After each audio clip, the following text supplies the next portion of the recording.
ஜெய் வராகி, ஜெய் ஜெய் வராகி. என் செல்ல பிள்ளையே, உன்னை கண்கலங்க வைத்தவர்களெல்லாம் இப்போது கதிகலங்கும் போகும்படி அவர்களுக்குரிய தண்டனையை கொடுத்து உனக்கான நல்லதையும் நடத்தி வைப்பதற்காக இந்த வராகி அம்மா நான் வந்துவிட்டேன்.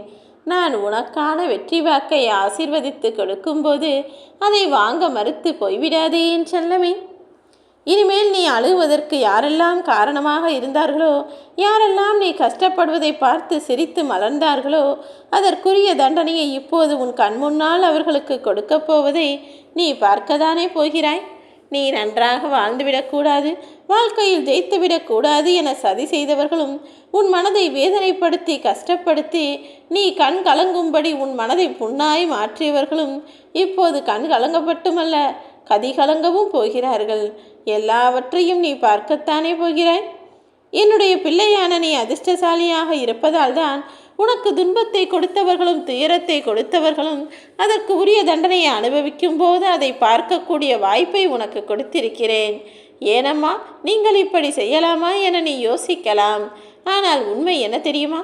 ஒருவர் தவறு செய்யும் போது அவருக்கு தண்டனை கொடுக்கப்படாவிட்டால் இந்த உலகில் சாமியும் இல்லை, ஒன்றும் இல்லை. எல்லாமே நாம் இஷ்டப்படி செய்து கொள்ளலாம். யாரை எந்த கஷ்டத்திற்கு வேண்டுமானாலும் உள்ளாக்கலாம், யாரை வேண்டுமானாலும் வார்த்தைகளில் வதைத்தெடுக்கலாம் என எல்லாருமே தவறு செய்யக்கூடியவர்களாக மாறிவிடுவார்கள். அதனால்தானே அவரவர்களுக்கு ஒரு உள்ளுணர்வையும் மனதில் எச்சரிக்கை உணர்வையும் கூட நான் கொடுத்தேன். எல்லா மனிதர்களும் தவறு செய்யும் போது அவர்கள் மனதில் இருந்து ஒரு எச்சரிக்கை குரல் வரத்தான் செய்யும். வேண்டாம், இது தவறு, இதை செய்ய வேண்டாம், இதனால் அவர்கள் கஷ்டப்படுவார்கள் என எல்லாருக்குள்ளும் ஒரு எச்சரிக்கை உணர்வை கொடுத்தும் கூட மனிதர்கள் தவறு செய்கிறார்கள் என்றால் அதற்குரிய தண்டனை அவர்கள் பெற்றுத்தானே ஆக வேண்டும். அப்படிதான் இப்போது உன்னை கஷ்டப்படுத்தியவர்களும் அதற்குரிய தண்டனையை பெற்று மனம் திருந்தி வாழ்வதற்கான வழிகளை நான் கெடுக்கப் போகிறேன். உன் மனதிற்கு இதம் தரும் வார்த்தைகளை கூறும் நானே உன் காயப்பட்ட மனதிற்கும் மருந்தாய் மாறப்போகிறேன் என் செல்லமே. இனிமேல் நீ எதை பற்றியும் கவலைப்படாமல் உன்னுடைய துன்பத்தை எல்லாம் என்னிடம் பகிர்ந்து கொள். தேவையில்லாமல் மனம் தளர வேண்டாம். உனக்கு துணையாய் நான் என்று உன் வாழ்க்கையை அழகாய் மலரச் செய்வேன் என் செல்லமே. என் மீது பக்தியோடு இருக்கக்கூடிய உன் மனமானது நிச்சயமாக முக்தியடைவதற்கான வழிகளை நானே காட்டப் போகிறேன். நீ விரும்பாத துன்பமே உன்னை பின்பற்றி மீண்டும் மீண்டும் வந்து துயரத்தை கொடுத்து கொண்டே இருக்கும்போது நீ விரும்பிய இன்பம் மற்றும் உன்னை வந்து சேராமலா போய்விடும். இதோ நீ கண்கலங்கிய நாட்களையெல்லாம் முடித்து வைத்து முகம் மலரும்படியும் முகம் மகிழும்படியும் உனக்கான நல்ல விஷயங்களை நடத்தி கொடுப்பதற்காக வந்துவிட்டேன். வாழ்க்கை என்றால் விழுந்து எழத்தான் நேரும். ஆனால் நீ மனம் தளராமல் போராடி எழுந்து நின்று ஜெயிக்க வேண்டும்.